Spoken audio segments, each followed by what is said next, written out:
Message. ಒಂದೇ ಕಲ್ಲಿನಲ್ಲಿ ಎರಡು ಹಕ್ಕಿ ಉರುಳಿಸಿದ್ದಾರೆ ಪ್ರತಿಪಕ್ಷ ನಾಯಕ ಅಶೋಕ್ ಲೇವಡಿ.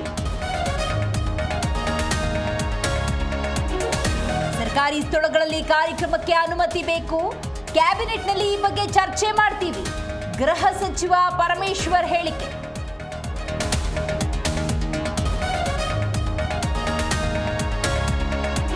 ಖರ್ಗೆ ಬರೆದ ಪತ್ರಕ್ಕೆ ನನ್ನ ಪೂರ್ಣ ಸಹಮತ. ಆರ್ಎಸ್ಎಸ್ನಲ್ಲಿ ಸರ್ಕಾರ ಸಿಬ್ಬಂದಿ ಭಾಗಿಯಾಗಬಾರದು, ಶಾಸಕ ಪ್ರದೀಪ್ ಈಶ್ವರ್ ಹೇಳಿಕೆ. ಮಹಿಳಾ ಸಿಬ್ಬಂದಿ ಸಂಜೆ 6ಕ್ಕೆ ಸಮೀಕ್ಷೆ ಮುಗಿಸಲಿ, ಪುರುಷ ಸಿಬ್ಬಂದಿ ರಾತ್ರಿಯವರೆಗೂ ಕೆಲಸ ಮಾಡಿ, ಜಿಬಿಎ ಮುಖ್ಯ ಆಯುಕ್ತ ಮಹೇಶ್ವರ್ ರಾವ್ ಸ್ಪಷ್ಟನೆ.